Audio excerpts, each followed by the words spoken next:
This is Anarchast.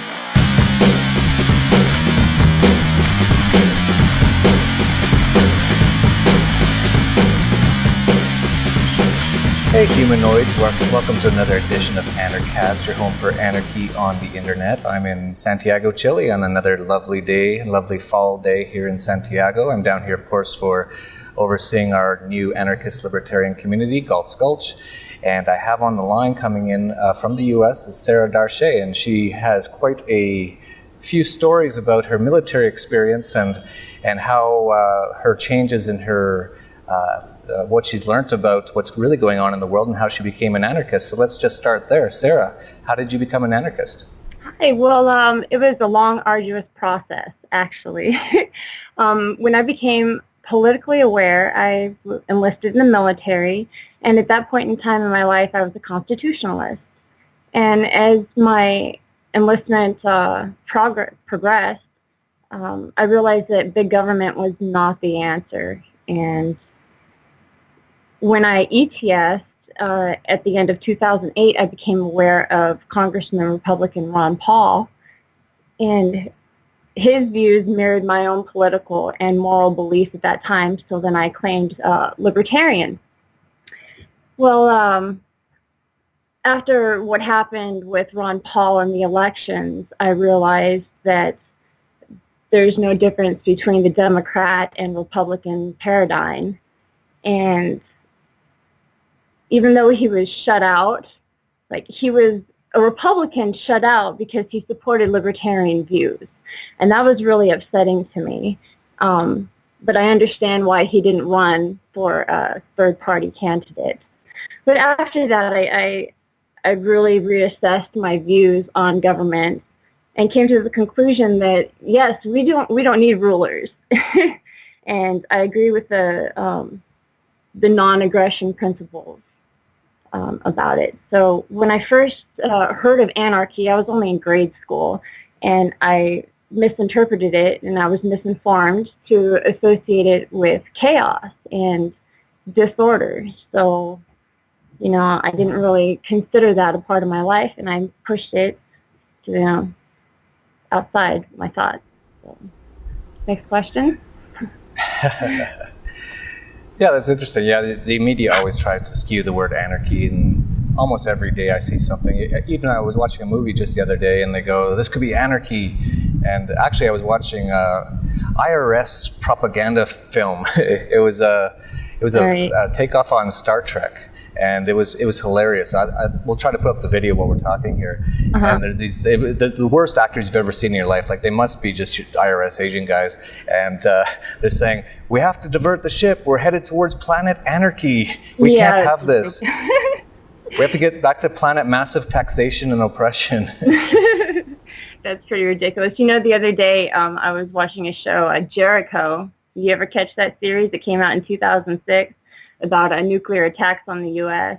And there was one scene where they were going into the town and they're getting ready to disarm the people. They said, "Oh, if we don't go in there and disarm them, there's going to be complete chaos and anarchy." And I'm like, no, now I understand why I thought for so long, because it's just so prevalent in the propaganda, you know. Yeah, totally. And that's actually kind of scary to hear, because usually on a lot of those Fox programs, a lot of the mainstream media, they do test trial balloons about what they can, they're getting the public ready for things. So if they're talking about nuclear attacks on the U.S., that's kind of bad news. So let's go into your military background. So you were in the military for a while, and you got out, and you say you have many stories that you'd like to tell people about your experiences. Oh, I do. Well, I have my own personal experience, and then I have, of course, the outside looking in kind of experiencing what the other soldiers went through, not just my personal. Maybe if we have more time another time, I'll tell you about my personal. But I will tell you, I worked as a field medic, and I supported 327 Infantry, and we spent a lot of time practicing war before September 11th even happened. I arrived at my first duty station, Fort Campbell, Kentucky, May of 2001. And before 9/11 happened, we were bussed out to Fort Polk, Louisiana for a month to play war games, and we'd prep in the back 40 at Campbell, spend a few weeks at a time. So that was pretty much my life before that happened. I didn't have any kids at that time, so I was living in the barracks, and I was pretty much under Uncle Sam's thumb. Before 9/11 happened, the company I was in, we had probably maybe 12, 15 people, including the chain of command. It was relatively small. And after the incident, it ballooned up, and over probably 150 people easy in my company. Let's see. I didn't watch the towers fall. I was on base when it happened, and I initially heard it over the radio, and we thought it was a prank. When we realized that it was for real, the base shut down, and overnight there was such a change. It was instant. I mean, within a week, the colors of base went from camouflage and green to sand, and yeah, just not normal stuff. They locked up our barracks. To get in and out, there was only one entrance and exit, and we were carded. I mean, it was just complete chaos. And also during that time, they started a new program on the base, and they constructed a building. And basically, it was for any of the soldiers who were out of line. And it was always pumped into our heads that if we were against anything and spoke about anything politically, that we were going to be looked at as traitors, and we were going to get sent to this re-education facility. And as it turns out, they were looking for guinea pigs, and I almost got sent there because I didn't really respect authority at that point in time in my career. But you know, fortunately, I didn't have to go, and a fellow soldier ended up going, and she disappeared for a few weeks, and we saw her now on the flag bearer carried a black flag. And I spoke to someone today that's in the 101st, and I was talking about that program, and they informed me that it doesn't exist anymore. And I said, well, are you sure it doesn't exist, or maybe they just changed names? You there? Yep. Yeah, no, that's very interesting, especially how they changed the whole base from green to sand color 1 week after 9/11, when at that point they were still saying they didn't really know who did it, but obviously they already had plans to go forward in Iraq and Afghanistan at that point. Oh, absolutely, absolutely. There's no doubt. I mean, to send fleets of vehicles off to get painted, I mean, it takes a while. It takes some planning. Definitely not overnight. And I mean, just everything on the post changed. They created barriers around all the buildings so you couldn't drive near them. I mean, everything was just on high alert. Everyone was stressed out. And at that point in time, we didn't have internet access like we do now. You know, YouTube didn't exist till 2005. So we were kind of lost in the sauce. And just constantly drilled in our heads, pointing the finger at the Middle East, you know, damn towelheads, they did it, you know. And looking back now, I feel like a fool. But, you know, in my heart, I know that I went for the right reasons, that I believe that I was doing the right thing at that point in time. And I did not realize just how corrupt the military could be. It was quite an eye-opener, to tell you the truth. Yeah, I'm sure you must have some stories about corruption and massive amounts of wastage and your experiences. You were in Afghanistan, is that right? No, I was in Iraq. I went to Kuwait first, and then to Tikrit, and then Kirkuk. I spent 9 months out there in between, and I worked different taskings from scrubbing up with e-meds for emergency surgeries to working at the local jail for the inmate coming in, to going outside the wire on the convoys, troop overflow, cross-trained. It got to the point where so many people were getting messed up that they weren't sending them home. They constructed a building, and voila, we had physical therapy. And so we cross-trained over with physical therapy and then, of course, the morgue. So I had a lot of different jobs and a lot of different opportunities to see things for myself. And it was quite an extraordinary experience, and one that I don't regret at all, because we did save people, and it really broadened my horizons. I have a new respect for experiences like that and people coming back. So you were in Iraq, and had your mind started to open up, or to how you now believe things? The things that you were seeing on the ground there, did that change you? When I got to Iraq, I was never supposed to deploy. I was injured by the Army before I ever deployed, and I'd actually been med-boarded and released from my duties. I was cleared a post. And the morning after I was released, I was called back from the rear detachment. And they told me to come back, put on my DCUs, come back, and report to duty that I was being medically retained. And at that point, I was happy with that. I was accepting that. I was married at the time. My husband was deployed in southern Iraq, and I had my oldest son was 1.5 years, and my youngest was 4 months old. I had been experimented on, and I thought that I was free and clear of it, actually. The results of what they did before I even got to Iraq, they opened up my chest and they sawed off a portion of my collarbone and then closed me back up. And then I had when I got to basic training, I had an accident and I fell wrong on my shoulder and it popped. And when I got to my duty station, it was healing, and I was in the middle of a ruck march, and I was swinging the ruck back up on my back, and it cracked completely. So anytime I lifted up my left arm, the bone would protrude under my skin about an inch, 1.5 inches, and it was painful, and so that happened, and they decided to do experimental surgery. They said they could stop it from popping, but I would have to wear a sling on my arm alternately for the rest of my life, was the deal. So they went in and they Well, did you accept that? Did you have an option to do it? I had no choice. I fought so hard to get to Walter Reed to begin with.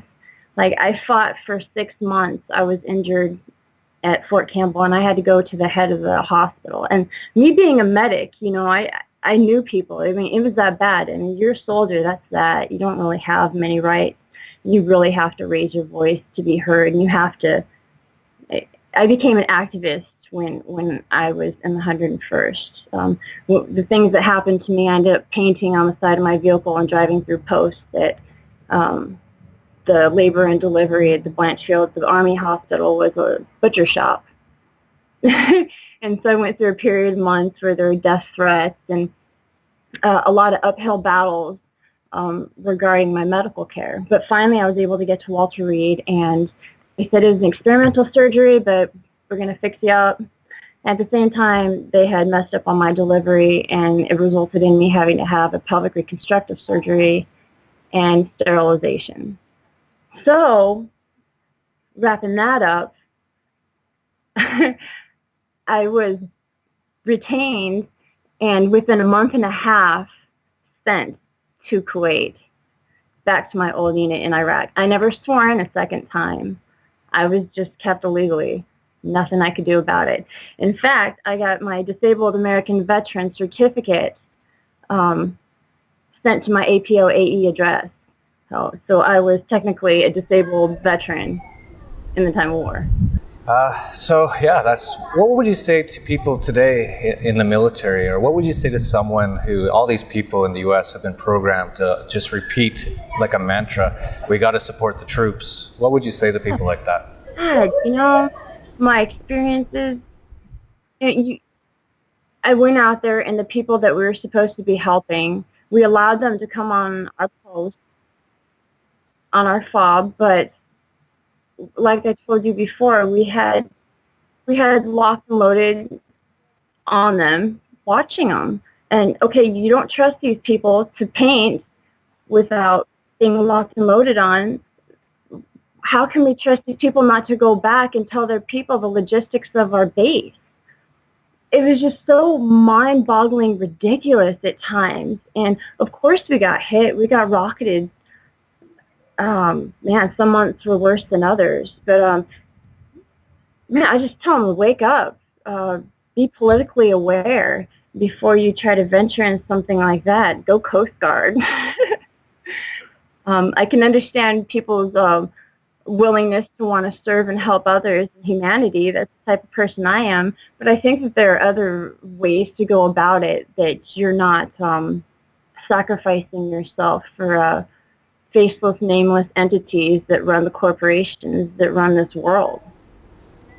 Yeah, not to mention that all these wars are just criminal wars. There's no reason to be there. Iraq was the perfect example. They said they had weapons of mass destruction. There's plenty of reason to be there. It's all of their wealth, all of their environmental. For what I'm looking for, their besides their opium. That's why they're out in Afghanistan right now. Yeah, but the reasons aren't good reasons, they're criminal reasons. That's sort of my point. Absolutely, and that's how it's always been, Right. Had I known, had my parents sat me down and told me how it was, I would have never joined the military. I would have found another way to serve people and help people.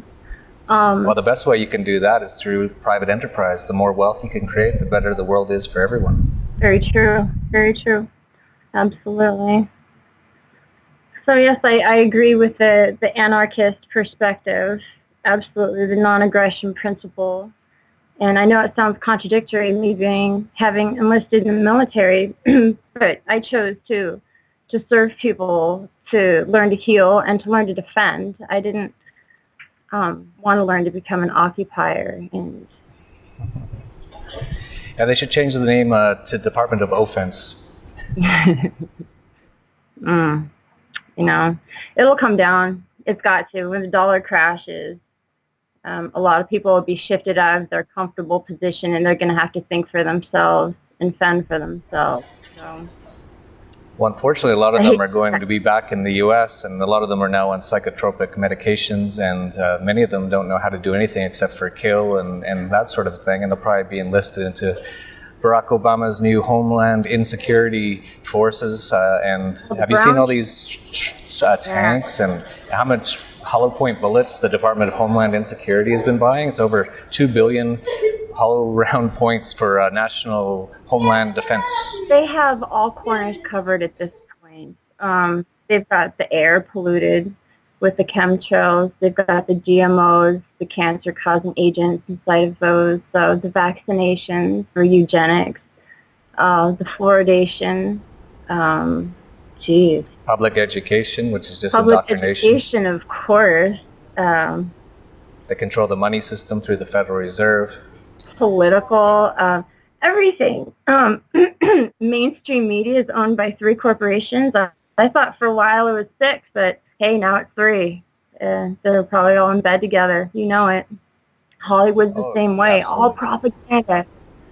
Well, you look at the Oscar Awards this year, the top 2 films, the top 2 were just war propaganda films, the Zero Dark 30, and what was the other one? It was, I think it won. I haven't watched either of them. The other one was about Osama bin Laden or something, which was all fake. Watch that stuff. Well, when the award was presented by Michelle Obama, that was the ultimate. I don't ever want to watch a movie about the Middle East because I've been there, and all that shit is propaganda. And it's either to build up soldiers to look like heroes or to gain support for illegal activities abroad. I mean, it's just common sense. So much bullshit. Yeah.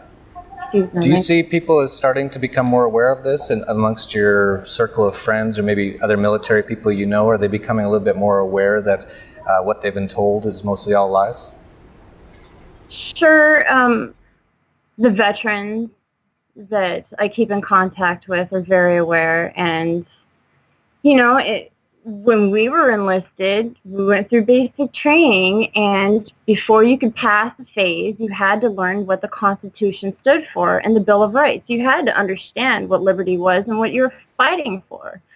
And to see such a shift in the military and the way things are going, and how so many good soldiers have been let go and how they're breaking down the ranks, it's just, how can you not understand that there's usurpers in the White House? Plain and simple, not just in the White House. And they've been there for a long time. And, man, I don't get it. There's so much information. I spoke with you about this before. There's so much information out there, and why isn't it reaching the people? I think it's because people aren't allowing themselves to be open to it. You can't force someone to think. You can explain it to them, but they have to be open to the idea to further it along for their wisdom. Well, the good news is it's mostly just in the U.S. that people are like that. Most of the rest of the world, people still can somewhat critically think and use rationality.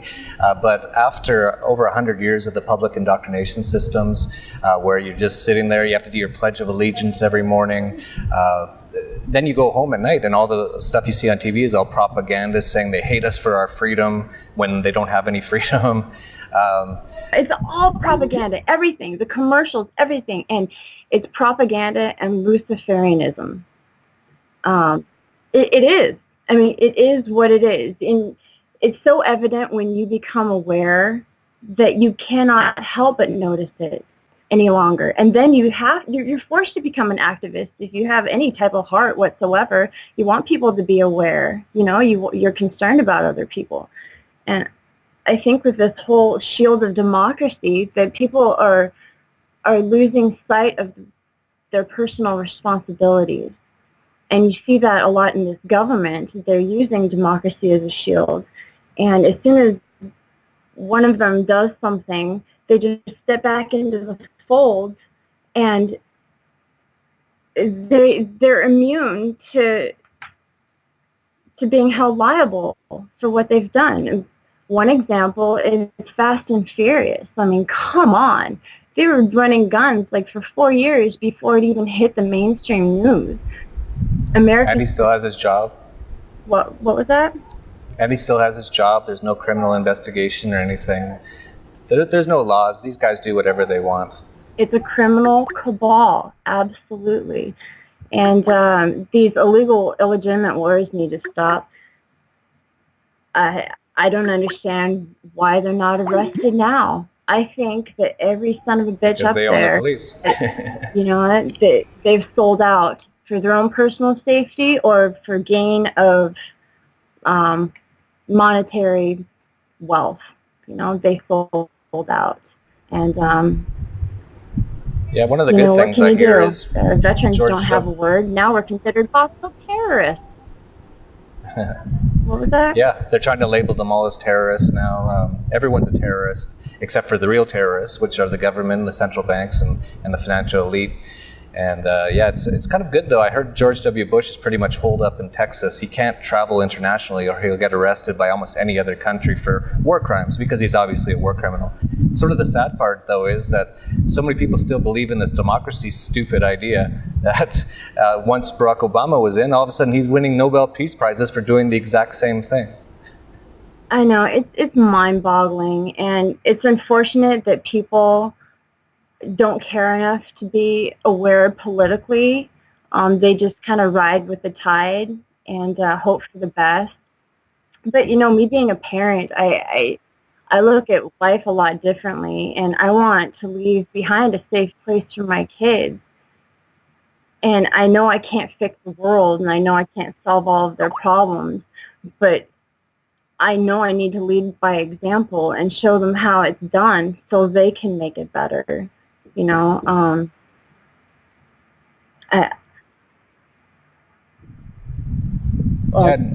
think that's the best way to do it, and by doing things like what you're doing right now, which is coming out and talking about it on the internet, I think the future is fairly bright, and I think the government knows this, and the central bankers know this, and that's why they're starting to panic, and they're thinking we're going to lose control here pretty soon. They talk about trying to shut down the internet now, but I think it's too late. And but it's going to be some interesting times ahead for sure. But I think we're going to end up on the winning side, because there's basically 7 billion of us and a few thousand of them, really. And in the old days they could control the media, they could control everything. But now with the technology, they can't so much. And it's going to be very interesting in the next few years. Who was it that I want to quote him? It's, Obama's cabinet. He mentioned in a public speech that in the past it was more difficult to kill 1 million people than it was to control them. But nowadays it's infinitely easier to kill 1 million people than it is to control them. And I think that is what is happening. I mean, it's obvious. In fact, I've got a guest spot on a town hall meeting next month regarding the fluoridation, and hopefully I'll put a stop to it here in this district. So wish me luck. Yeah, good luck. It's quite ludicrous that it's so hard just to get them to stop putting poison, which fluoride is a poison. You're not supposed to be ingesting it into the water system. They've been doing that for decades. Right. It's all political, and it's time to open your eyes, and all the information is there. It's in black and white. And, it's just so mind-boggling that this administration is being allowed to carry on these acts that are just blatantly treasonous to people and murdering, and they're allowed to get away with it. I mean, everything is turned upside down. It's like a George Orwell Orwellian novel right here in 1984 and 2013, Yeah, I think he was just a few years early. It was getting Big Brother-ish back in 1984, but now in the last decade, since 9/11, really, it's turned into his novel on steroids. Yeah, it's incredible. And, it's only going to get worse. It's not going to get better. There's the FEMA camps. I did not learn.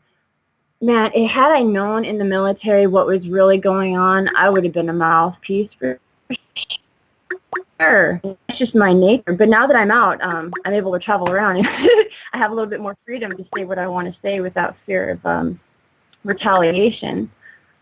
But it's just insane. The United States is a concentration camp. They're furthering the agenda of Agenda 21. Have you seen the commercials on that, Jeff? I'm not sure I have. In your spare time, go to YouTube and check out the Agenda 21 commercials. And basically, it's explaining that old people have lived a good life and they need to make room for the younger generation. I'm telling you the truth. You need to see these. And this information is propaganda is out there, and of course it's not completely mainstream. You know why. And so you've got this divide of people between the people that are aware of what's going on and the people that are completely lost in the sauce, that are conditioned to accept what officials tell them is truth, without trusting their own reasoning. And now with the fluoride and all the drugging on top of it, I mean, how the hell are they going to think for themselves? How are they going to think out of that rabbit hole? Yeah, it's going to be interesting when they're forced to do it in some point in the next few years, what happens. That's why I personally don't go to the U.S. anymore. I don't want to be there when it happens. When they turn off those welfare cards, it's going to be like a zombie movie. It already is. It already is. And it's starting, it's going to be a tussle back and forth, and they're going to have more false flag events. They're going to use fear and manipulation, and the last-ditch effort will be using physical force. History repeats itself. And obviously we haven't learned, if we're a Republican, a constitutional republic that spreads democracy, which is a complete oxymoron. That's one of the funnier parts, too, about what they say they're doing. Well, we're all over the world killing kids and people for no reason, but the reason is we're trying to spread democracy. It's like, democracy isn't good. It wasn't even part of the U.S. when it was founded, and many of the founding fathers actually warned against it. Right. When I was in Iraq, the strange thing was, driving off the fob, these people live in huts. There's no paved roads where I was at. These are poor people. These are farmers. These are sheep herders. And what the hell are we doing out in the middle of nowhere, getting RPG'd at, and on these damn missions, getting blown up for what? Spreading democracy? We don't even trust the people. We have to point our weapons at them while they paint. Like, it's so mind-boggling. I don't understand it, and I never will, and it will continue until people become more aware. Hopefully, well, you know what's going to come first. The republic's going to crash. Well, technically, it's not even a republic. It's really not a republic. We do not have the same rights as Congress does, you know. So, yeah, it's we're in a socialist dictatorship at this point. Yeah, I call it a fascio-communist dictatorship. It has a lot of fascism, Yeah. and some communism as well, and it's like the worst of both of them. And of course, that's what the U.S. used to say they used to fight against. That's why they said they went to Vietnam after they sunk their own ship in the Gulf of Tonkin to get into that war, is that's to fight communism. But now the U.S. is far more communist than China. Right. I think they've been getting tips from China with the communists. I do. China's aware of what's going on with the United States. China is the main supporter of fluoride to the United States government. So they're not our friend. Well, I don't think collectively. So there is no China, there is no U.S., there's just people. And yeah, there's apparently someone in China selling fluoride for a profit to the fascist U.S. government to put into the water to dumb down the people. So yeah, Right. but there's lots of our friends in China, believe me. I've met many people in China who are very freedom-minded Sorry, thinkers. I'm not saying overall. I'm just saying regarding the government. Oh, the Chinese government is definitely heinous and horrible, just like all governments. Absolutely. I don't have one government I like, believe me. Right. It's not necessary, you know. Animals survived long before there were zoos. You know, communities could do the same. It's possible. You don't need a keeper. You know, who's over me is my creator, and that's how it should be. Of course, you should have morality. Of course, you need laws. You're always going to have people that are dangerous to others and harmful. You're going to have that, but you don't need the corporate government marriage that exists currently. Well, even you don't need government for because there's bad people. If anything, that's where all the bad people go. You Right. create a thing like the U.S. government, which can now blow up the world 1,000,000 times over, and all the really bad people gravitate to that.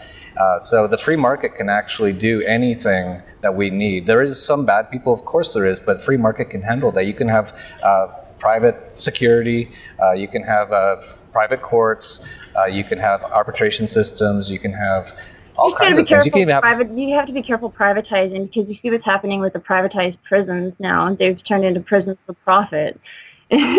So some things need to be... Well, yeah, you can't, that's not privatization, that's a fascist. So it's working with the government to create more profit for the fascist. Right. That's not a true private enterprise. Okay, Yeah. my mistake.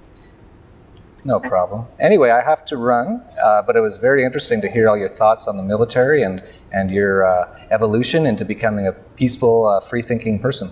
Awesome. It was great talking to you, too. Thank you. All right, thanks. That's Sarah Darshay, and this has been another edition of Anarchast, your home for anarchy on the internet. Peace, love, and anarchy.